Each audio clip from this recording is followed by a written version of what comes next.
Hello everyone, कैसे हैं आप सभी। आई होप अच्छे एंड स्वस्थ होंगे। आप सभी का स्वागत है आपके अपने यूट्यूब चैनल लर्न विद प्रीत चौधरी में। आप अच्छे से अपनी तैयारी है वो कंटिन्यू कर रहे होंगे। आज की जो हमारी क्लास है वो हमारे सामान्य हिंदी यानी आपके आरएस के पेपर है, फोर्थ की क्लासेज है। इसमें हमारा पार्ट ए और आपके पार्ट बी का एक क्वेश्चन जो हमने पिछले टेस्ट में आपको बताया था वो करेंगे, उसका सॉल्यूशन करेंगे। एक चीज आज मैं यहाँ पे आपको बताना चाहूंगी कि आज तक हमारे यहाँ वो 39 टेस्ट है वो हो चुके हैं। 39 टेस्ट में हमने जितना सारा सिलेबस था हमारा आरएस मेंस के पेपर फोर्थ का, वो सारा का सारा सिलेबस है हमने कवर कर लिया है। इसमें हमने जो भी हमारे पार्ट बी और पार्ट सी, इनके जितने भी हमें सिलेबस में दे रखे थे वो सारे के सारे हमने एक से दो बार है वो इसमें कवर कर लिए हैं। हमने काफी इनकी प्रैक्टिस कर ली है।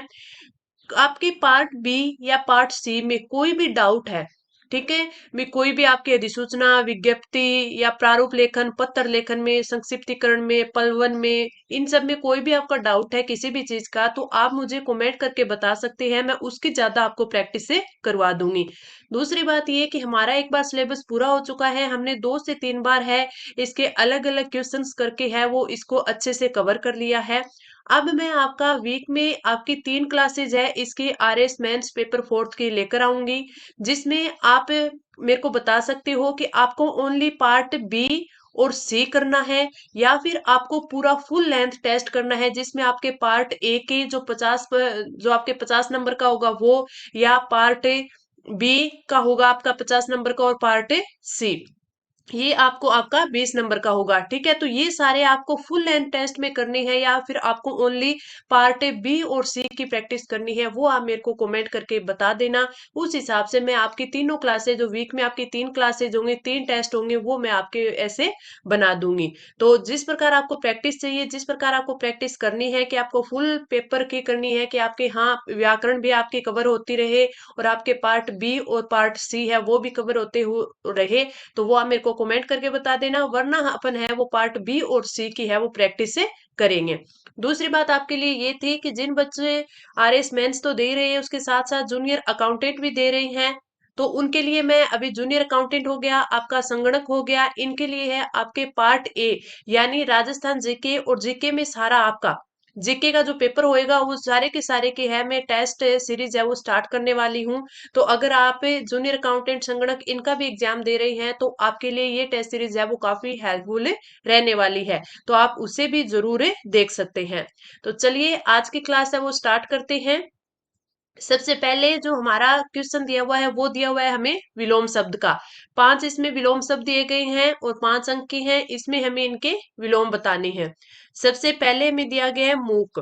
मूक का जो आपका विलोम होता है वो होता है वाचाल। मुख का क्या होता है, वाचाल। दूसरा है ज्योत्सना। ज्योत्सना का क्या होता है, तमिश्रा। ज्योत्सना का क्या होता है, तमिश्रा। तो ज्योत्सना का विलोम हो गया तमिश्रा। अगला आता है तृप्ति। तृप्ति, तृप्ति का जो विलोम होता है वो होता है तृषा। तृप्ति का विलोम होता है तृषा यानी प्यास, यानी प्यास। तृप्ति यानी कि हम उस चीज को लेकर तृप्त हो गए हैं, और तृषा यानी उस चीज के अभी भी हमें प्यास है, उस चीज के हमें अभी भी लालसा है। अगला आता है खंडन। खंडन का जो विलोम होता है वो होता है मंडन। खंडन का विलोम होता है मंडन। आगे बढ़े, अगला हमें दिया गया है, अगला हमें दिया गया है एकांकी। अगला में क्या दिया गया है, एकांकी। एकांकी की बात करें तो इसका जो विलोम होता है वो होता है समग्र। वो क्या होता है, समग्र। एकांकी का विलोम होता है समग्र। तो हमें 5 विलोम दिए गए थे। मूक का क्या हो गया, वाचाल। मूक का क्या हो गया, वाचाल। अगला हमें दिया गया ज्योत्सना। ज्योत्सना का क्या हो गया, तमिश्रा। ज्योत्सना का क्या हो गया, तमिश्रा। अगला हमें दिया गया तृप्ति। तृप्ति का क्या हो गया, तृषा। खंडन का क्या हो गया, मंडन। और एकाकी का क्या हो गया, समग्र। तो हमें इसी क्लास में सारे के सारे याद कर लेनी है। आगे बढ़ते हैं। अगला हमें जो क्वेश्चन दिया गया है वो दिया गया है पर्यायवाची का। पर्यायवाची में जो हमें क्वेश्चन दिया गया है उसमें हमें वही 5 है वो पर्यायवाची शब्द दिए गए हैं और इनकी हमें पर्यायवाची लिखनी है। पहला दिया गया है अटल। अटल के पर्यायवाची अगर हम बात करें तो हमें सिर्फ दो दो लिखने हैं, तो आप एग्जाम में सिर्फ 2 लिखेंगे। आपने अभी तक काफी ज्यादा प्रैक्टिस कर ली है, बस अब अपनी आंसर राइटिंग को उस हद पर लेके जाना है कि आपको सिर्फ उतना लिखना है जितना आपके एग्जाम में आपसे पूछा गया है। और एक चीज याद रखना कि आप एग्जाम में करो तब सबसे पहले है जो बड़े क्वेश्चंस हैं वो ज्यादा करने की अटेम्प्ट करने की कोशिश करना, ताकि आप बड़े क्वेश्चन करो। बड़े क्वेश्चन करो तो आपकी जो हाथ की स्पीड है वो अपने अपने वो मेंटेन कर ले। और यही है कि जो छोटे आप क्वेश्चन करोगे, जैसे आपका पेपर फोर्थ है तो पेपर फोर्थ में तो इतना वो नहीं होगा, क्योंकि इसमें तो है जैसे विलोम शब्द आ गया, संधि आ गया, तो आपको सिर्फ उतना ही शब्द लिखना है। लेकिन आपके पेपर फर्स्ट, सेकंड, थर्ड इनकी बात करें तो इनमें सबसे पहले वो दो दो नंबर वाले होते हैं। ठीक है, तो उन दो दो नंबर वालों में हम जब लिखना स्टार्ट करते हैं तो हमें समझ नहीं आता कि हम किस फॉर्मेटिंग में लिखें, इसमें कहाँ से स्टार्ट करें, 3 लाइनों का लिखे, 4 का लिखे या 2 का लिखे। तो इससे अच्छा ये होता है कि आपका स्पेसिंग तो आपको दी हुई होती है, तो आप बड़े क्वेश्चन है वहां से स्टार्ट करो, ताकि एक तो आपका है जो पेपर छूटे ना, दूसरा आपका है कि जाते ही रिदम बन जाए, कि आपकी जो हाथ की जो आपके हाथ की प्रैक्टिस है वो अच्छे से हो जाए, कि हाँ हमारी स्पीड है वो मेंटेन हो जाए। तो आप कोशिश करना कि सबसे पहले आप बड़े जो क्वेश्चंस है वो अटेम्प्ट करो। अगर हम पर्यायवाची शब्द की बात करें, सबसे पहले में दिया गया अटल। अटल का हम देखें तो अविचल। अटल का पर्यायवाची क्या होता है? अविचल। अविचल के अलावा क्या होगा? अडिंग, जो डिगे ना, अडिंग जो अटल रहे, अडिंग। इसके अलावा अपरिवर्तनीय, इसके अलावा अपरिवर्तनीय, अपरिवर्तनीय जो परिवर्तन नहीं हो, अटल रहे, अपरिवर्तनीय। अगला आता है अप्रमेय। अप्रमेय की बात करें तो इसका हो जाएगा अज्ञेय। इसका क्या हो जाएगा? अज्ञेय। अज्ञेय के अलावा आपका हो जाएगा अबोध्य। इसका क्या हो जाएगा? अबोध्य।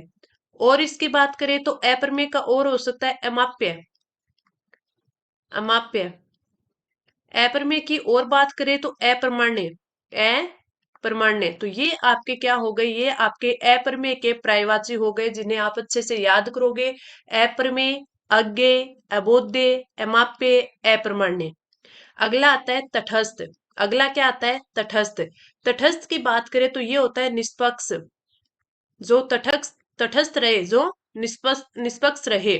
इसके अलावा आप जो निरपेक्ष रहे, निरपेक्ष, तटस्थ, निष्पक्ष। और इसका क्या हो सकता है? उदासीन। और इसका क्या होगा? उदासीन। तो ये तटस्थ के क्या हो गए? पर्यायवाची। अगला में दिया गया है चंदन। चंदन के पर्यायवाची की बात करें तो चंदन का हो गया मल्य। चंदन का मल्य। एक हो गया गंधराज, गंधराज। एक हो गया इसका गंधसार, गंधसार। इसके अलावा इसका और क्या होता है? श्रीखंड। इसके अलावा इसका और क्या होता है? श्रीखंड। तो ये आपके चंदन के पर्यायवाची हो गए। अगर हम अगला देखें, अगला हमें दिया गया घन। घन यानी बादल, घन यानी बादल। तो अब हम यहाँ पे बादल के पर्यायवाची लिख देंगे। घन हो गया, बादल हो गया, जलद हो गया, जलद के अलावा नीरद हो गया, नीरद के अलावा हम बात करें तो पयोद हो गया। तो ये सारे के सारे बादल यानी कि घन के पर्यायवाची हो गए। अगर हम इनकी बात करें, सबसे पहले हमें दिया गया है अटल। अटल का अविचल, अडिंग, अपरिवर्तनीय। अप्रमेय की बात करें अज्ञेय, अबोध्य, अमाप्य, अप्रमाण्य। तटस्थ की बात करें निष्पक्ष, निरपेक्ष, उदासीन। चंदन की मल्य, गंधराज, गंधसार और श्रीखंड। अगला आता है बादल, जलद, नीरद और प्योद। तो ये हमारा दूसरा क्वेश्चन जो कि पर्यायवाची का था वो कंप्लीट होता है। अब हम बढ़ते हैं आगे, और अगला हमारा पार्ट बी का क्वेश्चन है। और पार्ट बी का क्वेश्चन जो हमने पिछले टेस्ट में मैंने आपको बताया था कि आप एक अधिसूचना है उसका प्रारूप तैयार करोगे, अधिसूचना को लिखोगे। किस चीज पर लिखना था? सामान्य प्रशासन विभाग की ओर से एक अधिसूचना अधिसूचना है वो जारी करनी थी, जिसमें सभी विभागीय आदेश हिंदी भाषा में जारी करने की बात कही गई हो। यानी सारे के सारे विभाग है वो अपने जो भी आदेश जारी करेंगे उसे हिंदी भाषा में जारी करेंगे। ये अधिसूचना हमें जारी करनी थी, और सामान्य प्रशासन विभाग की ओर से। इसका मैंने आपको फॉर्मेट बताया हुआ है कि किस प्रकार आपको लिखना है। एक प्रैक्टिस आज और हम करेंगे इसकी। और मैंने जो आपको बताया कि वीक में आपके जो 3 टेस्ट होंगे, आप चाहें तो आप फुल लेंथ टेस्ट बता सकते हो, मैं आपको फुल लेंथ टेस्ट करवाऊंगी, या आप चाहे तो आपके पार्ट बी और आपके पार्ट सी की प्रैक्टिस है मैं आपको करवा दूंगी। वही रहेगी कि आपकी पीडीएफ है आपको टेलीग्राम चैनल पर प्रोवाइड करवा दी जाएगी, आपके प्रैक्टिस पीडीएफ भी और आपके सॉल्यूशन पीडीएफ भी। जो आपका टेस्ट होगा वीक में 3 होंगे, तो पहले दिन आपको है इसकी बता दी जाएगी। अगर पार्ट बी और सी का होगा तो आपको इसमें जो भी आपका चाहे आपके प्रारूप लेखन का हो, प्रारूप पत्र का हो, जो भी आपका क्वेश्चन होगा पहले आपको आंसर राइटिंग के लिए टेलीग्राम पर प्रोवाइड करवा दिया जाएगा। उसके बाद है इसकी सॉल्यूशन की क्लास रहेगी। इंग्लिश की बात करें तो इंग्लिश का जो भी कंटेंट है वो आपको टेलीग्राम चैनल पर प्रोवाइड करवाया ही जा रहा है। तो अगर हम अधिसूचना की बात करें तो सबसे पहले हम क्या लिखेंगे, राजस्थान राजपत्र, क्योंकि राजस्थान राजपत्र में होता है। आगे एक बात करें हमें सामान्य प्रशासन विभाग, इन्होंने बोला है सामान्य प्रशासन विभाग की ओर से जारी करनी है, तो सामान्य प्रशासन विभाग आ गया, अधिसूचना आ गई। सामान्य प्रशासन विभाग स्थान जयपुर और 4 दिसंबर 2023 डेट आ गई। अब यहाँ पर क्या होता है, यहाँ पर पत्र क्रमांक होता है, तो 45 1 लिख दिया ये। फिर ये क्या हो गया, सामान्य प्रशासन विभाग 2023। अगला क्या लिखा है, राजस्थान राजभाषा अधिनियम 1956 की धारा 4 के अंतर्गत प्रदत्त शक्ति का प्रयोग करते हुए राज्यपाल महोदय यानी राजस्थान सरकार यह आदेश पारित करते हैं कि सभी विभागों में आदेशों की जो भाषा है वो हिंदी यानी कि लिपि देवनागरी होगी। यह आदेश तत्काल प्रभाव में आएगा। तो जो भी आपको ध्यान रखना है कि जो अधिसूचना होती है वो आपके राज्यपाल महोदय के आदेश पर पारित होती है, यानी राजस्थान सरकार के आदेश पर पारित होती है। तो हमको सबसे पहले क्या करना है, राजस्थान राजपत्र लिखना है, फिर हमें विभाग का नाम, अधिसूचना है तो अधिसूचना लिखना है, फिर वहां पे स्थान और हमें डेट लिखनी है, हमें पत्र क्रमांक लिखना है। उसके बाद हमें स्टार्ट करना है कि राजस्थान राजभाषा अधिनियम, क्योंकि ये राजभाषा के संबंधित है तो हम इस अधिनियम का जिक्र करेंगे। इसकी धारा 4 के अंतर्गत जो शक्ति दी गई है उनका प्रयोग करते हुए राज्यपाल महोदय ने है वो ये आदेश पारित किया है कि सभी विभागों में आदेशों की जो भाषा है वो हिंदी और लिपि देवनागरी होगी। वह आदेश तत्काल प्रभाव में आएगा। आगे हम लिखेंगे आज्ञा से, हस्ताक्षर करेंगे यहाँ पे किसके, और फिर यहाँ पे इनका नाम होगा, ये किसके हैं, शासन सचिव के।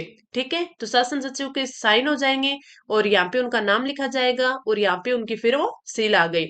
आगे हम बात करें तो यहाँ पे क्रमांक पत्र लिखा जाएगा, पत्र क्रमांक अपन लिखते हैं वो यहाँ पे आ गया सामान्य प्रशासन विभाग 2023 आ गया। ये क्या है, 2001 से 2004 क्या हो गए कि जो हम प्रतिलिपि देते हैं वो वाला। अगर प्रतिलिपि के जो पत्र क्रमांक है वो है 2001 से 4। 2001 से 4 क्या हो गए, क्योंकि 1 नंबर पे किसको दी गई है, सचिव राज्यपाल राजस्थान राजभवन जयपुर को, जो राज्यपाल के सचिव है उनको दी गई है। फिर मुख्यमंत्री जी के सचिव राजस्थान सरकार शासन सचिवालय जयपुर को, सभी विभागों के जो विभाग अध्यक्ष है 3 नंबर पर उनको दी गई है, और चौथा दिया गया निदेशक राज के मुख्यालय जयपुर को, और उनको ये भेजकर लेख है कि इस अधिसूचना को राजस्थान राजपत्र के भाग 1 अनुभाग 1 में अविलंब प्रकाशित करें और इसकी जो 60 प्रतियां हैं यानी 60 कॉपी है इस कार्यालय को भिजवाएं। तो ये क्या हो गया, क्रमांक आपका पत्र हो गया।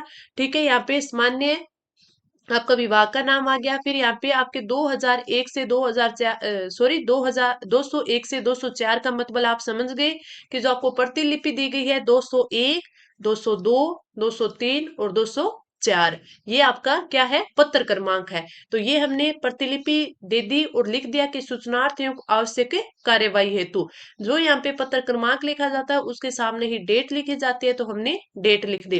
फिर प्रतिलिपि लिख दी, किस किस को प्रतिलिपि दी है वो लिख दी।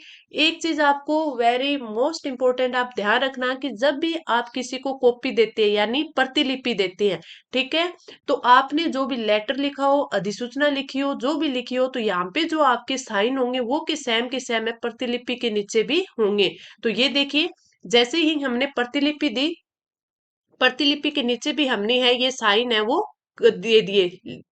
ये देखिए आप, ये हमने क्या दिया है, हस्ताक्षर कर दिए, और यहाँ पे क्या आ गया, उनका नाम आ गया और शासन है सचिव। तो प्रतिलिपि में ये नीचे है वो लिखे जाते हैं, जो कि हमारे लेटर अधिसूचना जिस जो भी होता है उसके नीचे हम जो लिखते हैं वो ही, ये देखिए जो हमने यहाँ पे ये लिखा था, ये कि ये नीचे वहां पे लिखा जाता है। तो ये थी आपकी अधिसूचना। आई होप आपको अच्छे से समझ आ गई होगी। मेरे हिसाब से आपको कोई भी डाउट है इसमें नहीं रहा होगा। फिर भी अगर आपको कोई भी डाउट रहता है तो आप बेझिझक यहाँ पे आपके क्लास के नीचे ही आप कमेंट करके पूछ सकते हैं, या फिर और कोई चीज से संबंधित आपके कोई भी कमेंट हो, कोई भी आपका डाउट हो, क्वेरी हो, तो आप इंस्टाग्राम पर आपसे डायरेक्ट मैसेज कर कर अपनी क्वेरी है वो सोल्व कर सकते हैं। तो आज की क्लास आपको कैसी लगी कमेंट करके जरूर बताना, और ये भी बताना कि आपको जो वीक में आपकी 3 क्लासेज होंगी उनमें से आपको फुल लेंथ टेस्ट चाहिए या फिर आपके पार्ट बी और ए सी का चाहिए। तो चलिए अब हम मिलते हैं अगली क्लास में। तो तब तक के लिए धन्यवाद।